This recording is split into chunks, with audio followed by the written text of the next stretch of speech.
The night my family gathered to publicly shame me for abandoning my parents, everyone in that dining room believed the same thing, that I was the selfish daughter who stopped helping after my father's heart attack. Sighed.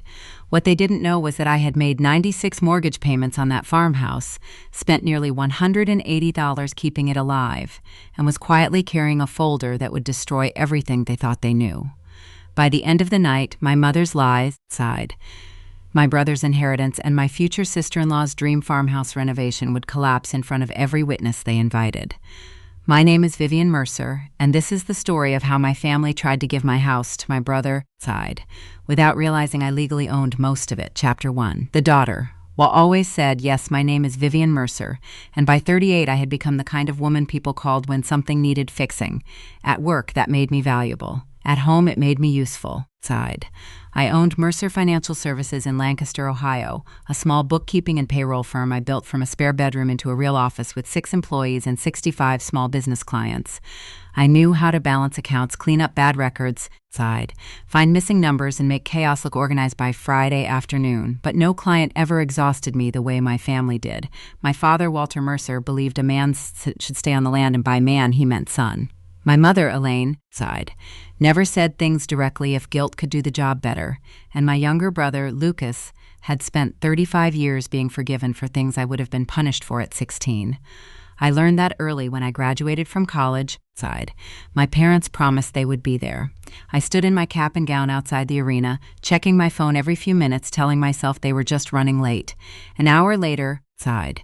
My mother texted that Lucas had lost another job, and your father and I need to be with him right now. I walked across that stage alone. Afterward, I took my own picture in the reflection of a parked car because there was no one there to hold the camera. Years later, sighed. When I opened Mercer Financial Services, I invited them to the little ribbon cutting I arranged with coffee, grocery store cupcakes, and a handmade sign my first employee taped crookedly to the window. My mother said she was proud, but she had a headache. Sighed. My father said small businesses were risky. Lucas did not answer at all. 2 weeks after that, Lucas got hired at an auto parts warehouse. My parents threw a backyard barbecue. My father told 3 neighbors that Lucas was finally finding his direction. Sighed. My mother made deviled eggs and cried because she was so relieved. I told myself not to be bitter when I bought my first condo, a 2-bedroom place with old carpet and a balcony that overlooked a parking lot. Sighed. I drove my parents over because I wanted them to see something I had earned. My mother looked around and said, "Good for you, sweetheart," in the same tone she used when a casserole turned out fine. Sighed. My father checked the water pressure and asked if I was sure I could afford the HOA fees. When Lucas bought a used pickup with a loan my parents co-signed, my father drove it to church and told everyone his son was becoming responsible. Sighed. My cousin Dana Brooks noticed more than most people did. Dana was a head nurse at Fairfield Regional, the kind of woman who could read a room faster than most people could read a menu. Once, after Thanksgiving dinner, sighed, she found me washing dishes alone while Lucas watched football and my mother wrapped leftovers for him to take home. Dana dried a plate and said, "You know this is not normal, right?" I smiled because that was easier than answering. I said, "They just worry about him more," sighed. Dana looked toward the living room where my father was laughing at something Lucas had said. She said, "No, Viv. They expect more from you because you always give it." I laughed it off then. I was good at laughing things off. In 2017, my parents almost lost the farmhouse. Sighed. It sat on 4.2 acres outside Lancaster with a gravel driveway, a leaning mailbox, and a front porch my grandfather had built before I was born. My father had retired early after his back gave out at the plant. My mother had never worked outside the home. Sighed. They had refinanced twice during better years, pulled cash out both times, and convinced themselves the future would stay kind. It did not. The payment adjusted. The savings were gone. The bank sent a foreclosure notice. Sighed. My mother called me on a Tuesday morning while I was reviewing payroll tax forms for a landscaping company. She did not ask how I was. She did not ask about work. She said, "Vivian, your father cannot handle this stress. I drove out that night." Sighed. The foreclosure letter sat on the kitchen table between us like a loaded weapon. Lucas was not there. My father said he had a lot going on. My mother said, "Your brother is sensitive about money." I was 30 years old, 4 years into my business, sighed, and still foolish enough to believe that being needed meant being loved. The bank would not lend to my parents alone. Their income was too low, their credit too damaged, and the arrears too serious. They needed someone with clean credit, documented income, side, and enough cash to stop the process. They needed me. The closing attorney was a careful woman with silver glasses and a voice that did not soften bad news. She explained the refinance. She explained the title change. Side. She explained that because I was bringing cash to clear the arrears and taking on primary responsibility for the loan, the new deed would reflect my ownership interest. I remember nodding. I remember my mother squeezing my hand. I remember my father saying, "Side. It is just paperwork. What I do not remember is letting myself understand what that paperwork really meant. I signed because I thought I was saving my parents' home. I did not know I was also creating the only thing that would one day save me. For 8 years, side. The first of every month belonged to that house, 96 mortgage payments, treaty taxes, an HVAC system that died during a July heat wave, a roof replacement after a storm tore shingles clean off the back slope, side. A county special assessment my mother said she did not understand but needed paid before it became a problem. By 2025, I had put nearly $180,000 into a house I did not live in. No one called it sacrifice, they called it what Vivian does. Side. If the water heater leaked, my phone rang. If my father needed prescriptions sorted, my phone rang. If my mother could not log into the utility portal, my phone rang. Lucas could go 3 weeks without answering a text, side, and my parents would explain that he was under pressure. I missed one call during a client meeting, and my mother left a voicemail that began with, "I guess you are too busy for us now." Then my father had a heart attack. It happened in April of 2025, side, on a Sunday afternoon while he was trying to move a bag of potting soil he had no business lifting. My mother called me before she called 911. I broke every speed limit between my condo and that farmhouse, side. Lucas arrived 4 hours later with a gas station coffee and a story about traffic. I read the discharge papers because no one else did. I learned the medication schedule. I called the cardiologist. I argued with the pharmacy about insurance codes. Side. I filled the pill organizer while my mother sat at the kitchen table telling neighbors on the phone how terrifying it had all been. A week later, she handed me a reusable grocery bag full of documents. She said, "You are so good at this stuff." Side. "Can you organize these before I lose my mind?" So I took them home. That night, I sat at my kitchen table with a mug of tea gone cold beside me, sorting insurance forms, bank statements, old tax records, and medical discharge instructions. Side.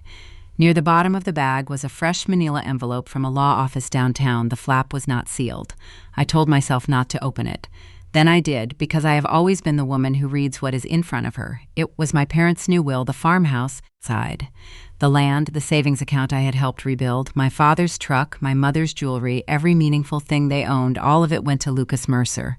I turned the page slowly, looking for my name. I found it once. Their daughter, Vivian Mercer, side, has already been provided for during our lifetime and shall not share in the estate. Provided for. I read the sentence again, then again. The woman who had made 96 mortgage payments had been provided for. The daughter who had driven through the night, side, paid the taxes, replaced the roof, sorted the pills, and kept the lights on had already received enough. I sat very still in my quiet kitchen, the will open under the yellow light. For the first time in my life, I stopped asking why I was not enough. Instead, side, I asked the question I should have asked years earlier. Had they ever seen me as their daughter at all, or had I simply been the person who always said yes, chapter 2? Side. Everything goes to the Sony put the will back into the envelope with hands that were steadier than I felt. That was the strangest part. I did not cry. I did not throw the papers across the kitchen. I did not call my mother and demand an explanation. Side.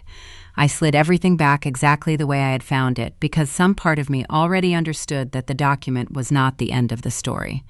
It was the beginning of one. The next Sunday, I went to dinner at the farmhouse like nothing had changed. Side. My mother had made pot roast because Elaine Mercer believed pot roast could soften any conversation before it became honest. My father sat at the head of the table with a folded napkin tucked against his shirt, one hand resting near his chest out of new habit. Side. Lucas arrived 15 minutes late with Amber Collins, his fiancée, who walked into that house like she was already deciding which walls would come down first. Amber had glossy hair, careful nails, side, and the bright confidence of a woman who had never paid a property tax bill in her life. She kissed my mother on the cheek, complimented the curtains, side, then stood in the kitchen doorway and said the light would be so much better if the wall between the den and kitchen came out. My mother laughed like that was charming. Lucas grinned and said they had been talking about moving in for a while, just to help out with Dad, side. Of course, Amber leaned against the counter and started describing a white kitchen, open shelving, a bigger island, a breakfast nook by the back windows, and raised garden beds near the fence. She said it would bring the place back to life. Sighed. She said it would be perfect for family holidays. She said our future home so casually that my fork stopped for half to my plate. No one corrected her. My mother's face lit up in a way I had not seen when I opened my office or bought my condo. Sighed. Or handed her the paid receipt for the new HVAC system. My father nodded slowly, as if Amber had just confirmed something sacred. Then he said the words that settled everything.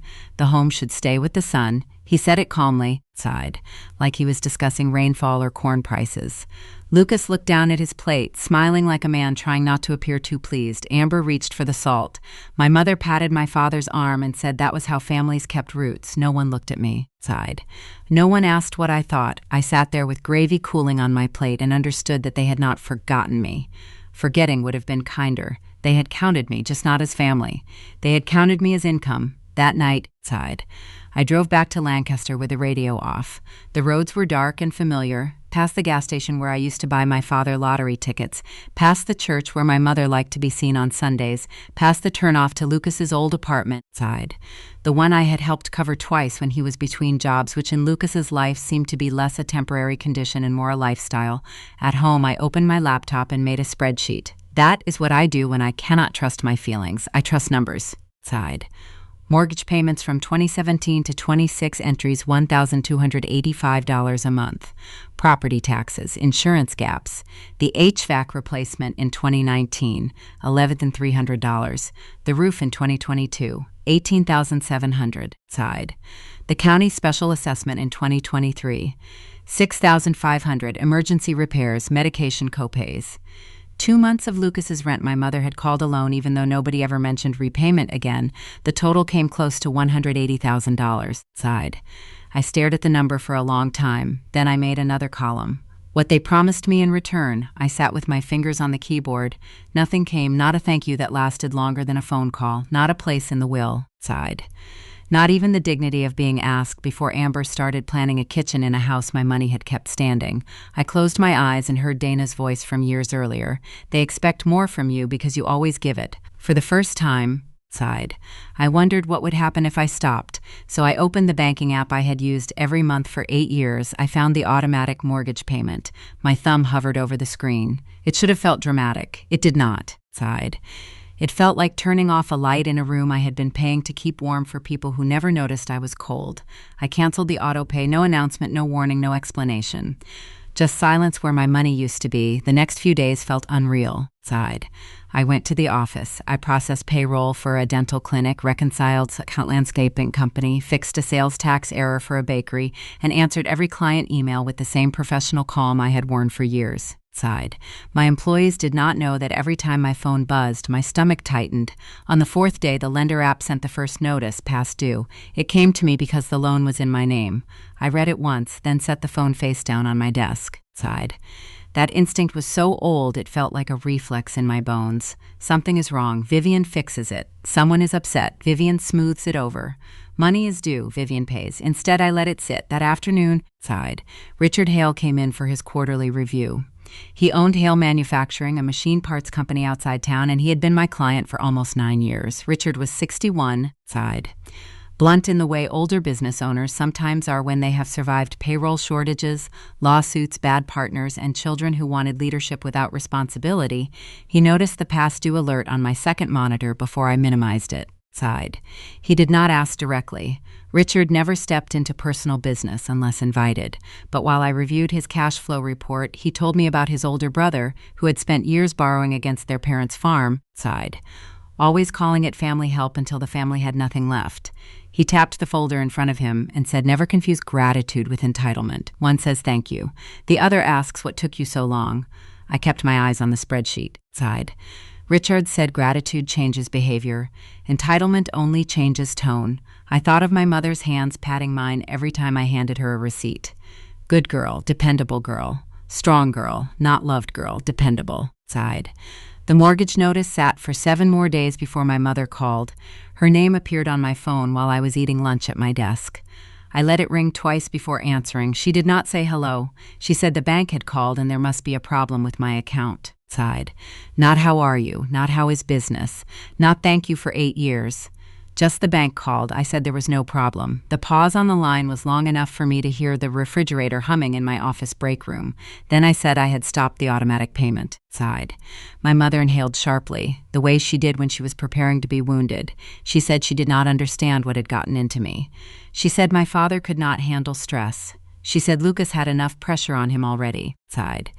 She said I had always been the strong one, and they had always known I would handle things. I looked down at the sandwich I no longer wanted. She said Lucas needed more help than I did. That sentence did something to me. Not because it was new, sighed, but because it was finally honest. I asked her if the will had been written with that same idea in mind. The line went silent, then her voice changed. Softer, smaller, more dangerous. She said family did not keep score. I almost laughed. Not because it was funny, sighed, because I had spent my entire adult life keeping books for people who understood one basic truth. If nobody keeps score, the person paying always loses. I told her I loved her and ended the call before she could cry me back into obedience. Lucas called that night. Sighed. He sounded annoyed, not worried. That was Lucas's gift. He could enter any emergency like someone had interrupted his weekend. He said Mom was a wreck. He said Dad's blood pressure was up. He said I was making everything about money. I asked him if money did not matter. Sighed. Why he had never paid one mortgage payment on the house he was planning to inherit. The line went quiet. Then he said I was being dramatic. I said nothing. He hated that more than yelling. The next morning, Amber posted a photo on Facebook. It was not even subtle. Sighed. A bright white farmhouse kitchen with brass fixtures and a caption about dreaming big for our future home. My mother liked it, Lucas commented with a little house emoji. 3 women from church wrote that they could not wait to see what she did with the old place. Sighed. Our future home, the words spread through me like cold water. By the end of the week, my mother had taken the story public in her own way. She posted in the Lancaster community group about aging parents, fragile health, sighed, and how painful it was when the child you counted on suddenly turned away. She never used my name. She did not have to. The comments came quickly. Prayer hands, offers of casseroles, women saying they could not imagine treating their parents that way. Sighed. Someone wrote that people forget who raised them once they get a little money. My phone started buzzing with messages from relatives I had not seen in years. Dana called me that evening. She did not start with an accusation. She simply asked what happened, so I told her. Sighed. Not everything, not the deed, not yet, but enough. The will, the dinner.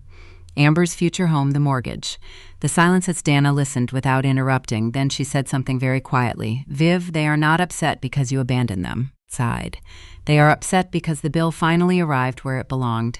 The next morning, Mrs. Callahan, one of my longest clients, stopped by the office with a folder of receipts. She owned a small flower shop downtown and had known my family for years. Sighed. She stood at my doorway a little too long after our meeting ended, twisting her purse strap between both hands. Then she asked if it was true. I already knew what she meant. She said she had heard I was refusing to help my parents after my father's heart attack. Sighed.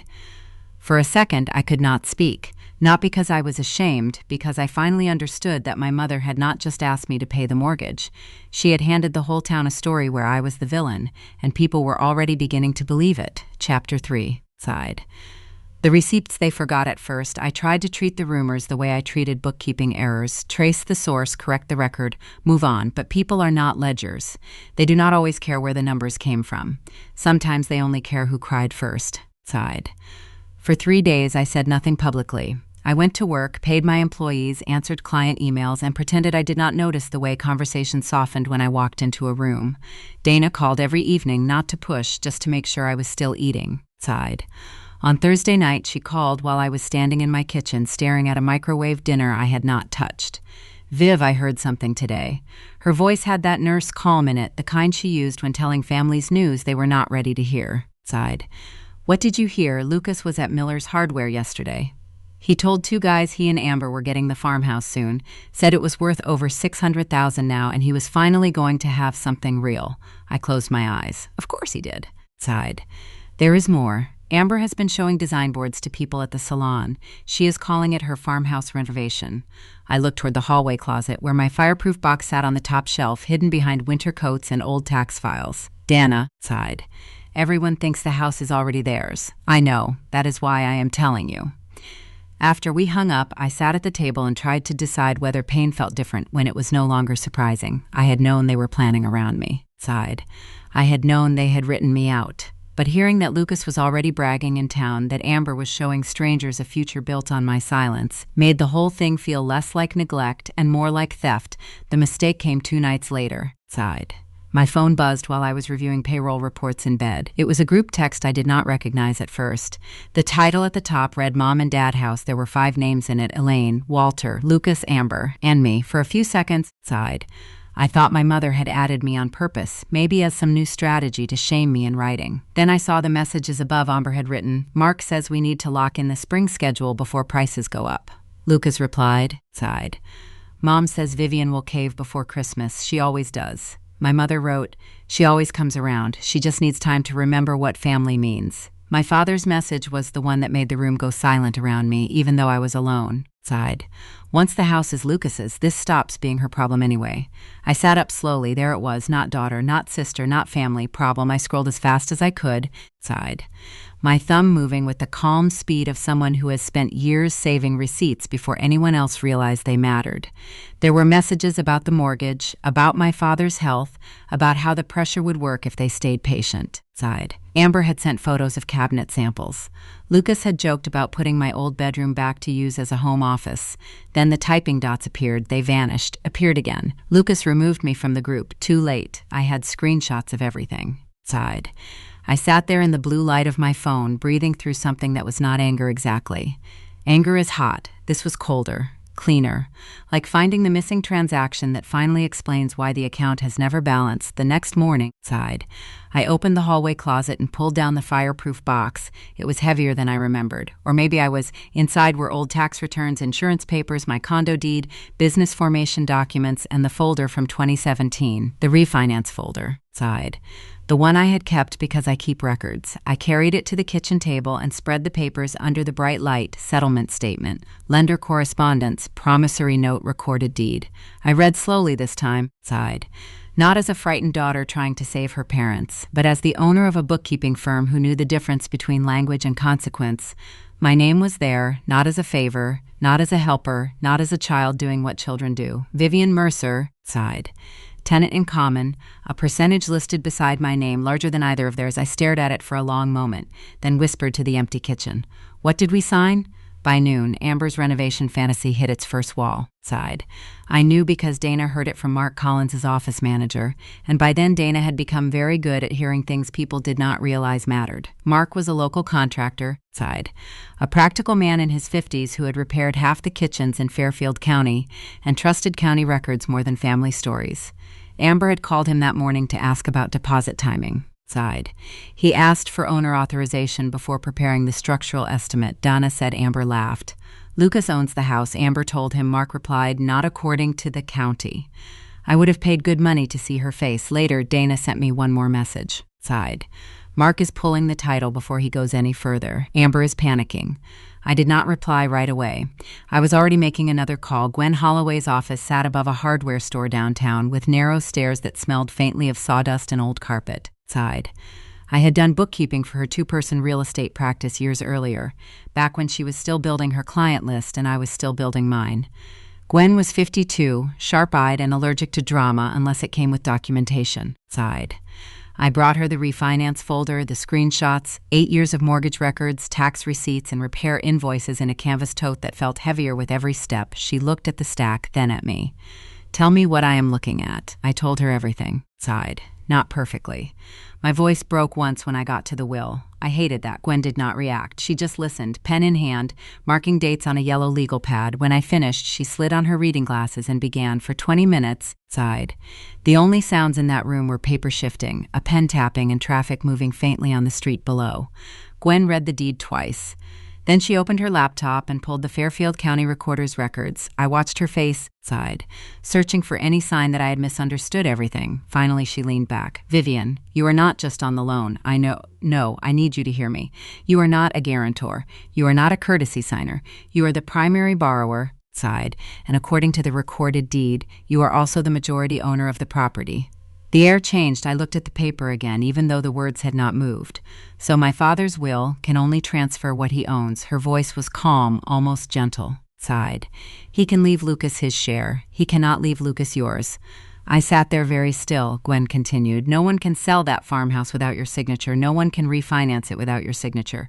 And if Amber's renovation involves structural changes, walls, additions, major improvements, a competent contractor will require approval from all legal owners. I thought of Amber saying our future home. I thought of Lucas smiling into his pot roast. I thought of my mother telling the whole town that I had abandoned my family. So they cannot just take it. Gwen closed the folder. No, they cannot. That was when my phone buzzed. Dana, her text was short. Mark Collins just declined the project. Amber is furious. Lucas is calling your mom. I turned the phone so Gwen could see it. For the first time that week, I almost smiled. Not because I was happy, because something had finally happened that did not depend on who cried first. Gwen tapped the deed with one finger. Whatever you do next, do it cleanly. Do not threaten. Do not argue in text. Let the documents speak. I nodded. That was language I understood. On the drive home, Lancaster looked the same as it always had. Same courthouse clock, same brick storefronts, same church signs and diner windows. But the town felt different from behind my windshield. Less like a place judging me and more like a place that had not yet seen the evidence. At a red light, I thought about the will in that envelope. The community post, the group text, the contractor. The deed. For weeks I had felt like I was being erased in slow motion. Now I understood something that steadied me all the way home. I was not powerless. I had just been quiet, and in my family they had mistaken quiet for empty. Chapter 4, the trap they set for me. The invitation came through my mother, but it was not an invitation. It was a summons. She called me on a Monday morning while I was sitting in my office, reviewing payroll for Hale Manufacturing. I almost let it go to voicemail, but Gwen's advice stayed in my mind. Stay calm. Do not give them anything messy to use, so I answered. My mother did not waste time. I looked at the stack of client files on my desk. About what? About this situation. She said situation the way people say illness, as if I had become something the family needed to treat. I am available Sunday evening. There was a pause, probably because she expected resistance. 5 o'clock at the house, the farmhouse. My voice was, your father's house, Vivian? There it was, small and sharp. I wrote the time down on a yellow sticky note. Who will be there? Just family. That was the first lie. By Wednesday, Dana called and told me my mother had invited Aunt Lorraine, 2 cousins, Pastor Daniel Reed and his wife, and the Bennetts from down the road, who had been my parents' church friends for 30 years. My mother would call them support. I called them witnesses. Dana sounded worried.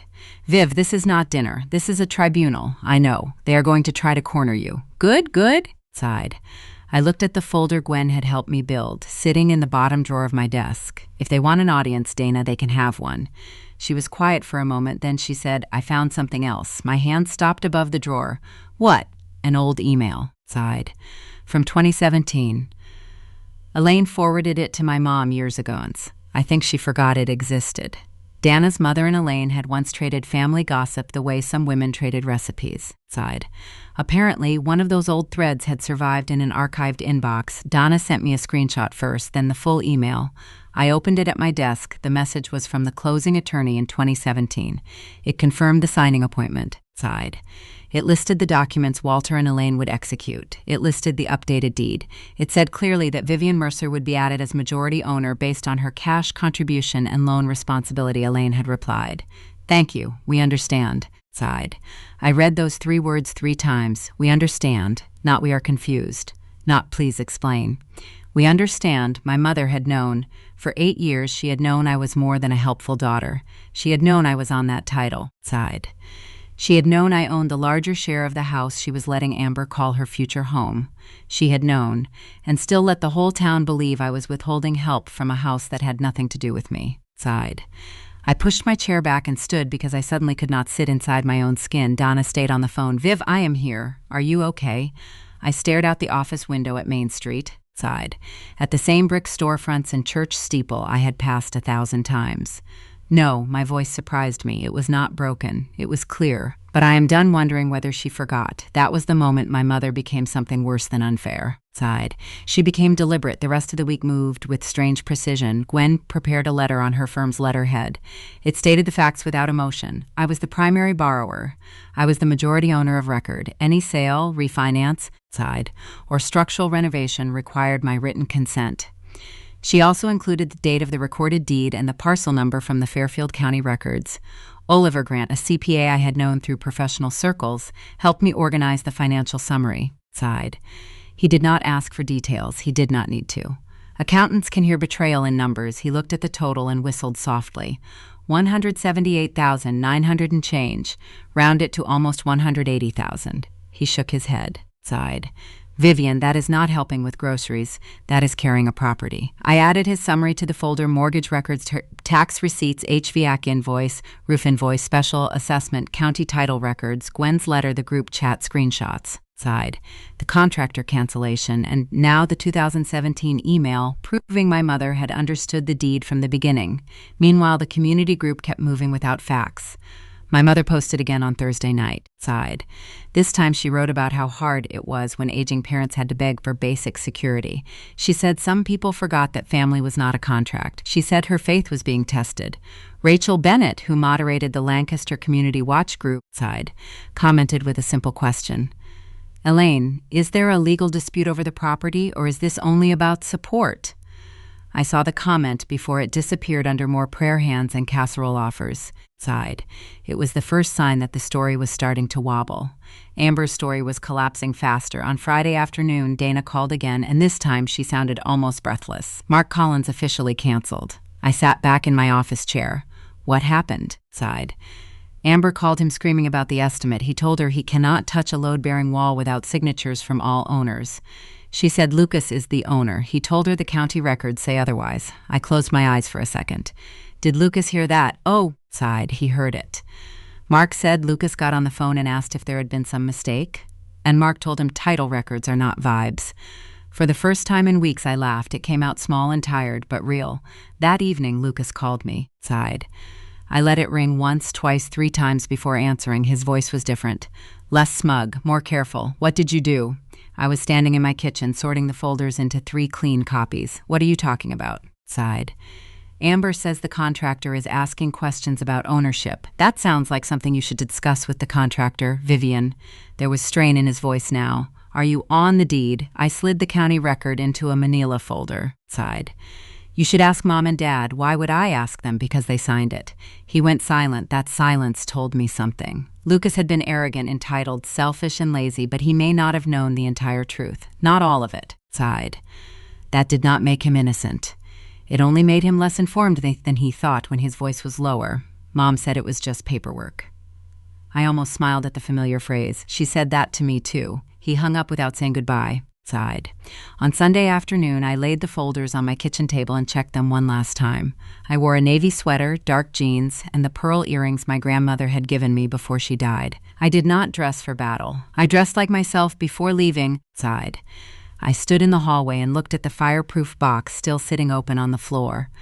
For years, I had thought strength meant answering the phone, paying the bill, driving the 50 minutes, swallowing the insult, letting everyone else stay comfortable. Sighed. Now I understood strength could also mean letting people sit in the discomfort they created. The drive to the farmhouse took 48 minutes that day. I knew every bend in the road. The closed feed store. The church sign with the crooked letters. Sighed. The gas station where my father bought lottery tickets and said someday he would get lucky, while I paid the mortgage on the place he already had.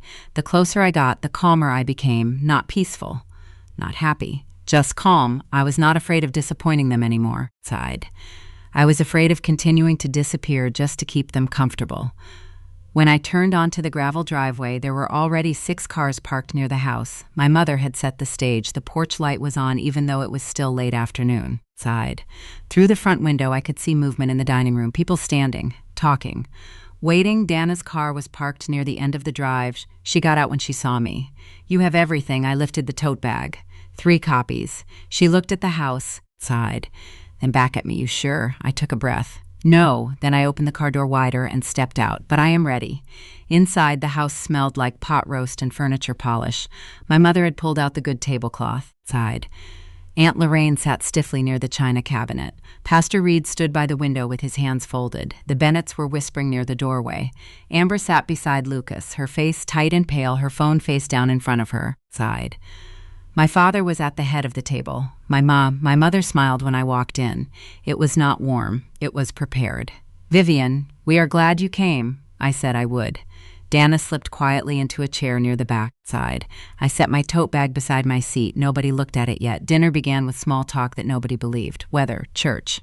My father's blood pressure, Amber's forced smile. Lucas would not meet my eye. Sighed. My mother dabbed at the corner of one eye before anyone had said anything worth crying about. Then she placed her napkin on the table and looked at Lucas. That was his cue. He pushed back his chair and stood for a second. Sighed. I saw the boy who had always been given the room before he earned it. Then he looked around at everyone gathered there and began. Someone needs to say what everybody here is thinking. Chapter 5. Sighed. The room went silent. Lucas looked at me like he had been waiting his whole life for permission to put me in my place. You have made Mom cry for 3 weeks. You have stressed Dad after a heart attack. Sighed. You have embarrassed this family in front of people who care about us. And for what, Vivian? Money. Aunt Lorraine made a soft sound of agreement. Elaine lowered her face into a tissue. Lucas kept going, his voice stronger now that he had an audience. Sighed. You have a business, you have your condo, you are fine. But Mom and Dad have one home, and you decided to hold it over them because you did not like what was in a will that was none of your business. I looked at my father. Walter stared at the tablecloth. Sighed. Lucas pointed toward the front door. Would you really put your own parents out on the street over a grudge? That was the line they had all come to hear. The room turned toward me. Pastor Reed looked uncomfortable. Mrs. Bennett pressed her lips together. Sighed. Amber watched me with the stiff brightness of a woman who believed the scene would end with me apologizing. I let the silence sit. Then I reached down and lifted the tote bag onto my lap. My mother's eyes flicked toward it. What is that? Records. Sighed. My voice sounded calmer than I felt. Lucas laughed once. Dinner. Yes. I opened the first folder and placed a printed summary on the table. This is every mortgage payment I made from June 2017 through May 2025. Nobody moved. Sighed. $1,285 a month. 96 payments. I placed the second page down. These are the property tax payments. These are the insurance gaps I covered. This is the HVAC invoice from 2019, $11,300. Sighed. This is the roof invoice from T22, $18,700. This is county special assessment from 2023, $6,500. Elaine stopped dabbing her eyes. The total is $178,900 and some change. Sighed. The room changed, not loudly. Chairs creaked. Someone swallowed. Aunt Lorraine leaned forward. Elaine, is that true? My mother's mouth opened, but nothing came out. Lucas recovered first. Nobody asked you to keep a scoreboard. I looked at him. Sighed. You just asked me to keep paying. That landed harder than I expected. Amber looked down at her lap. Pastor Reed's eyebrows drew together. I opened the second folder, but the money is not the reason I came. My father finally looked up. Sighed.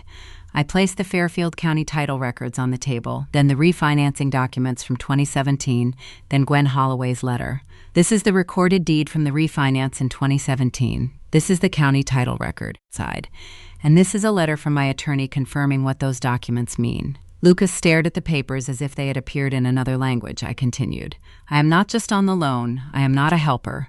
I am not a courtesy signer. I am the primary borrower. Sighed. And I am the majority owner of this property. For the first time all evening, nobody spoke. Not my mother, not Lucas, not Lorraine, not even Amber. The room went silent. I did not rush to fill it. Walter reached for the document with one hand. Sighed. His fingers trembled slightly. He read the first page, then the second. His face lost color in a way that had nothing to do with his heart medication. Amber whispered, "That cannot be right." "It is right." My voice was even. Sighed. Mark Collins checked the same county records before he canceled your renovation project. Her head snapped toward me. Lucas turned to Amber. "What renovation project?" Amber's face flushed. "The kitchen, the den, the estimate. We talked about it." Sighed. "We talked about ideas. You told me your mom could cover the deposit from savings." A sharp, ugly silence followed that. I took out the contractor cancellation notice and placed it beside the title records. Sighed. Mark declined because structural changes require approval from every legal owner. Mrs. Bennett looked at Elaine. "You told us Lucas was taking over the house." Elaine's eyes filled again, but the tears looked different now. Less like sorrow, more like defense. Sighed. "It was always supposed to be his." I pulled out the next page. 2017 email says you understood exactly what was signed. My mother froze. Dana, sitting near the back, looked down at her phone, then up at Elaine. She already knew what was coming. Sighed. The closing attorney confirmed that Vivian Mercer would be added as majority owner based on her cash contribution and loan responsibility. Elaine Mercer replied, "Thank you, we understand." The words hung there. "Thank you, we understand," sighed. Pastor Reed closed his eyes. Lorraine whispered, "Elaine." My mother looked at me then, really looked at me, not as the dependable daughter or the useful one or the person who always came around, but as someone holding a truth she could not soften, sighed. "You were not supposed to see that." It was the closest thing to a confession I had ever heard from her. My chest tightened, but I kept going. There is more.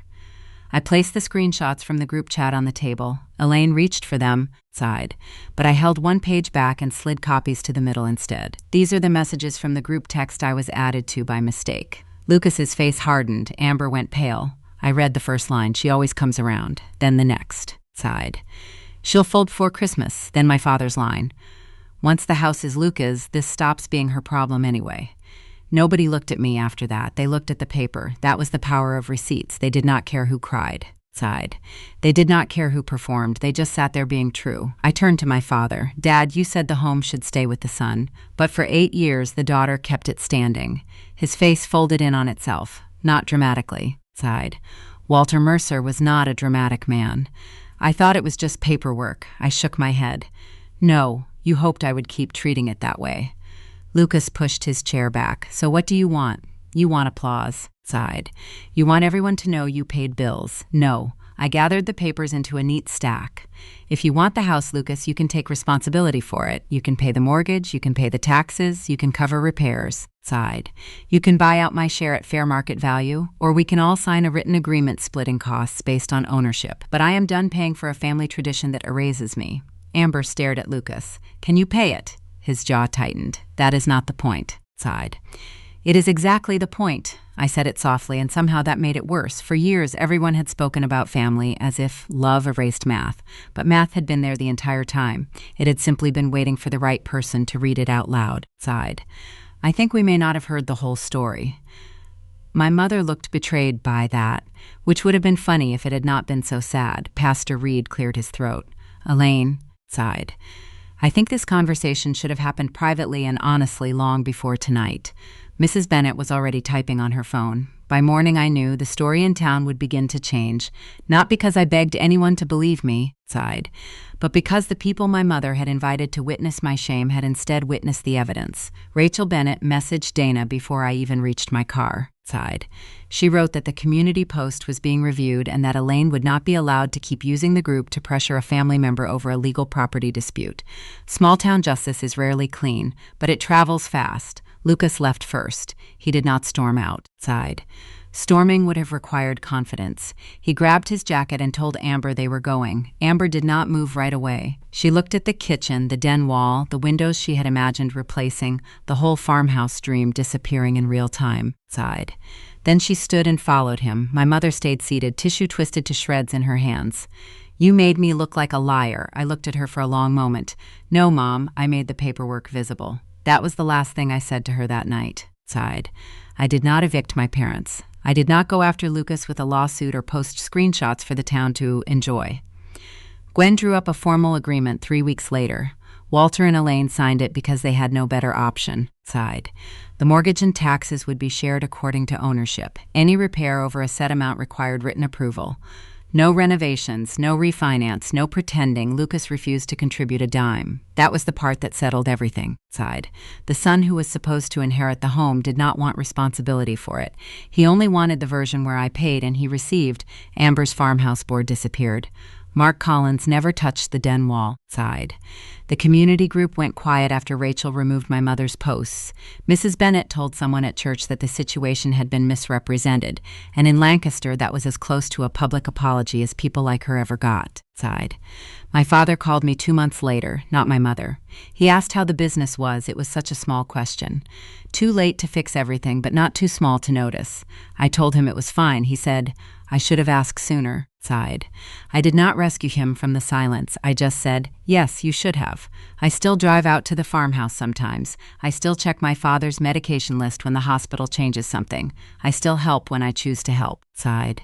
That difference matters more than anyone in my family will ever understand. For 8 years, I thought I was paying for love. I was not. I was paying for peace, and peace that only exists because one person keeps swallowing the truth is not peace, sighed.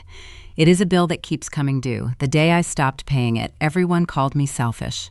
But that was the day I finally stopped being useful long enough to become free. If this story stayed with you, tell me in the comments where you are listening from, sighed. And whether you have ever been the one everyone counted on but no one counted in, and if quiet justice, family betrayal, and women finally choosing themselves are the stories you come here for, stay with us. There is another one waiting.